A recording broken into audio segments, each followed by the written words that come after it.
tried to take the soft cloud retriever bioscanner beeped its third warning as Orla approached the enclosure. Through the reinforced polycarbonate barrier, she could see the Zithian cub curled impossibly tight around her missing pillow, the therapeutic memory foam one from Earth, shipped at astronomical cost to Research Station Kepler-4 for to be subject XY7 exhibits increased cortisol levels. The AI assistant chirped. Territorial behavior detected.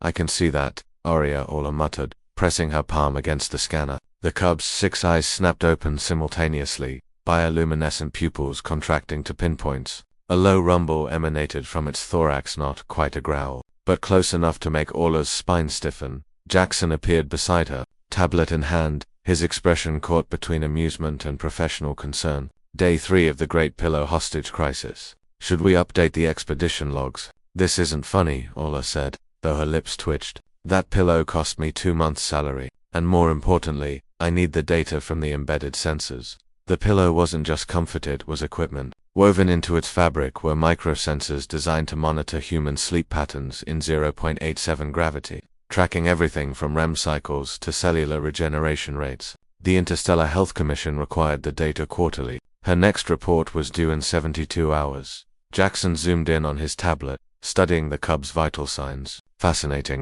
Its serotonin levels spiked 43% after acquiring the pillow. And look, he highlighted a graph showing neural activity. The theta waves suggest it's experiencing something analogous to contentment. Great. The alien predator is happy. I'm thrilled. Orla crossed her arms. We need to retrieve it. The Zithian cub was barely 3 months old by station chronology, though its species' developmental timeline remained largely unknown. Its parents had been lost in the asteroid collision that destroyed the colony ship 6 weeks ago. The cub was the only survivor, scientific gold mine and an ethical nightmare wrapped in chitinous armor and bioluminescent stripes. It was also, apparently, a thief.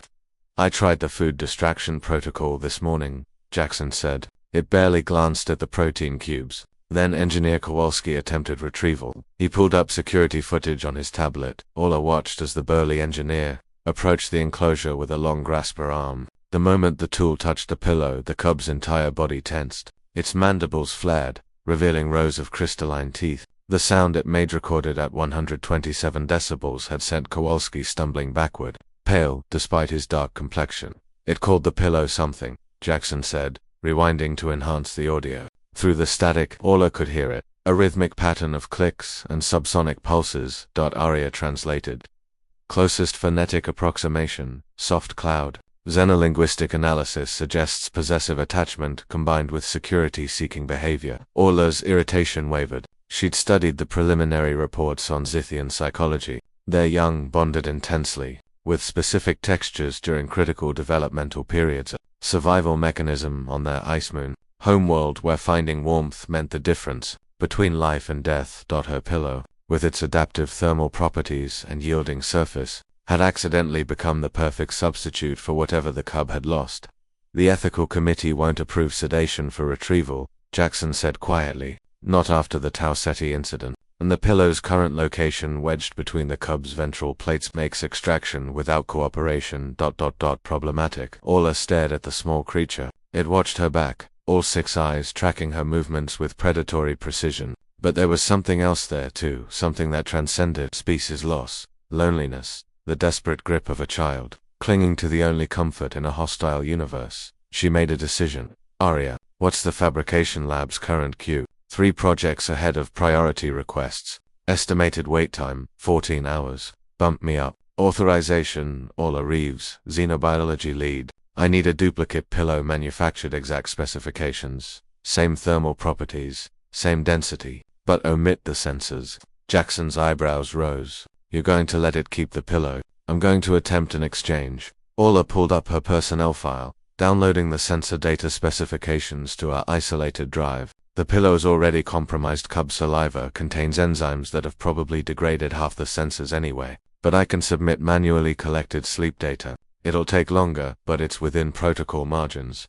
The Interstellar Health Commission wants accurate data, not traumatized test subjects, or traumatized xenofauna. Orla's jaw set. Besides, this is better data. We're observing genuine interspecies behavioral bonding. That's worth more than my sleep cycles. 19 hours later, Orla entered the enclosure herself, the new pillow tucked under her arm. The cub's head swiveled, tracking her approach. She could hear its breathing a whistle through specialized spiracles accelerate slowly. She sat down 3 meters from the cub, not threatening, not demanding. She placed the new pillow beside her and waited. Minutes stretched. The station's artificial day cycle lights dimmed to dusk. The cub's bioluminescence began to pulsate aggression, Jackson had theorized, but curiosity. Finally, it moved. Sinuous despite its armor, the cub approached the new pillow, mandibles working in what might have been contemplation. It touched the fabric with one clawed appendage, then it did something unexpected. It picked up the new pillow, carried it back to its corner, and carefully arranged both pillows into a nest. The original Lawler's original it positioned closest to its body. The new one it placed near the entrance of its sleeping hollow. An offering, or an invitation. The cub looked at Orla, made a soft clicking sound, and curled around both pillows. Within minutes, its breathing steadied into sleep. Jackson's voice came through Orla's cum unit, hushed with wonder. Did you see that? It's sharing territory. That's unprecedented. Orla smiled, backing slowly toward the exit. Update the logs, Jackson. Subject XY7 has established its first positive association with human presence. Recommend continued observation and, apparently, additional soft furnishings. And your pillow. Orla glanced back at the sleeping cub, its bioluminescent stripes fading to gentle twilight as it dreamed that it'd keep the soft cloud. I'll order another one. Some things matter more than quarterly reports.